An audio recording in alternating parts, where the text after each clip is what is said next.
ഇന്ന് നമ്മളൊരു സ്പെഷ്യൽ രീതിയിൽ വെണ്ടയ്ക്ക ഫ്രൈ ഉണ്ടാക്കാൻ പോവുകയാണ്. നല്ല സൂപ്പർ ടേസ്റ്റി വെണ്ടയ്ക്ക ഫ്രൈ ആണ്. ചപ്പാത്തിയും പൊറോട്ടൻ്റെ കൂടെ നല്ല ടേസ്റ്റാണ്. അപ്പോൾ ഒരു പ്രാവശ്യം ഉണ്ടാക്കി നോക്കാം. നമുക്കിത് ആദ്യം വെണ്ടയ്ക്ക നല്ലപോലെ കഴുകി തൂത്തി വെച്ചിട്ടുണ്ട്. ഇത് ഇടയ്ക്ക് മിഡിൽ നമ്മളിങ്ങനെ ഒരു കട്ട് ഇടണം. പക്ഷേ നോക്കണം, ഇത് രണ്ടായിട്ട് പീസാകരുത്. ഇങ്ങനെ നമുക്ക് ഇതിൻ്റെ ഉള്ളിൽ മസാല ഇടാൻ വേണ്ടിയാണ് നമ്മളിങ്ങനെ കട്ടിടുന്നത്. അപ്പോൾ ആ രീതിയിൽ ഫ്രണ്ടും ലാസ്റ്റും ഇങ്ങനെ ഒട്ടിച്ചിരിക്കണം. സെൻറ്റർ മാത്രം നമ്മളൊരു കട്ടിടാൻ പാടുള്ളൂ. കാരണം മസാല ഇട്ട് കഴിഞ്ഞാൽ അത് വിതർന്ന് പോകാതിരിക്കാൻ വേണ്ടി. ഇത് വെണ്ടയ്ക്ക റെഡി ആയിട്ടുണ്ട്. ഇതിന് വേണ്ടി മസാല റെഡിയാക്കാം. അപ്പോൾ ഞാനൊരു 2 ടീസ്പൂൺ നമ്മൾ മല്ലിപ്പൊടി എടുക്കുകയാണ്. 1.5 ടീസ്പൂൺ ഞാൻ മുളക് പൊടി എടുത്തിട്ടുണ്ട്. ഒരു 1/4 ടീസ്പൂൺ മഞ്ഞൾ, 1/2 ടീസ്പൂൺ ജീരകം പൊടി, 1/2 ടീസ്പൂൺ ഗരം മസാല, ഉപ്പ് പാകത്തിന് ഉപ്പ് എടുത്തിട്ടുണ്ട്. പിന്നെ 1 ടീസ്പൂൺ ഞാൻ ഇതിൽ ജിഞ്ചർ ഗാർലിക് പേസ്റ്റ് എടുത്തിട്ടുണ്ട്. ഒരു ഇച്ചിരി പുളിക്ക് വേണ്ടി ഞാനിതിൽ നാരങ്ങ ഒഴിക്കുകയാണെന്ന്. വേണമെങ്കിൽ നിങ്ങൾക്ക് വിനേഗറി ഒഴിക്കാം.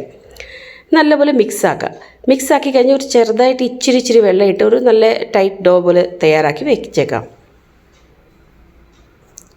വെള്ളം കൂടുതൽ ഇടരുത്, അപ്പം അല്ലെങ്കിൽ പിന്നെ മസാല എല്ലാം വെളിയിൽ വരും.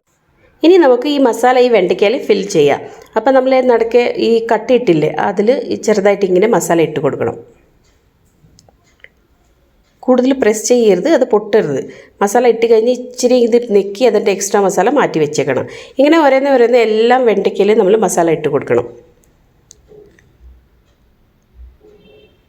അപ്പോൾ വെണ്ടയ്ക്ക എല്ലാം മസാല ഇട്ട് റെഡി ആയിട്ടുണ്ട്. ഇനി ഇതിൽ കുറച്ച് മിച്ചം മസാല കാണുന്നുണ്ടല്ലോ, ഈ മസാല നമ്മൾ ഒരു ബൗളിൽ എടുത്ത് വെക്കാം.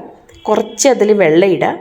വെള്ളം ഇട്ട് കഴിഞ്ഞ് അത് നല്ലപോലെ മിക്സാക്കാം. നമ്മൾക്ക് ഇത് പിന്നെ കറിക്ക് യൂസ് ചെയ്യാനാണ്. അപ്പോൾ ഇത് നല്ലപോലെ മിക്സാക്കി ഇച്ചിരി തിന്നാക്കി വെച്ചേക്കാം. ഇത് സൈഡിൽ വെച്ചേക്ക്. ഇനി പാനിൽ നമ്മൾ 2 ടേബിൾ സ്പൂൺ വെളിച്ചെണ്ണ എടുത്തിട്ടുണ്ട്. ഈ വെണ്ടയ്ക്ക ഈ വെളിച്ചെണ്ണയിൽ ഇട്ട് നമുക്ക് ഫ്രൈ ചെയ്യണം.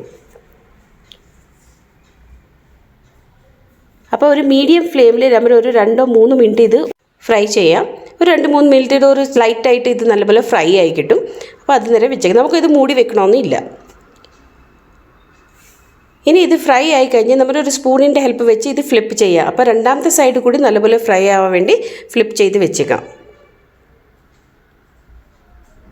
മീഡിയം ഫ്ലെയിമിൽ ചെയ്യുകയാണെങ്കിൽ അത് നല്ലപോലെ ഉള്ളിലത്തെ മസാല നല്ലപോലെ വെന്തും വരും, കരിയുമില്ല.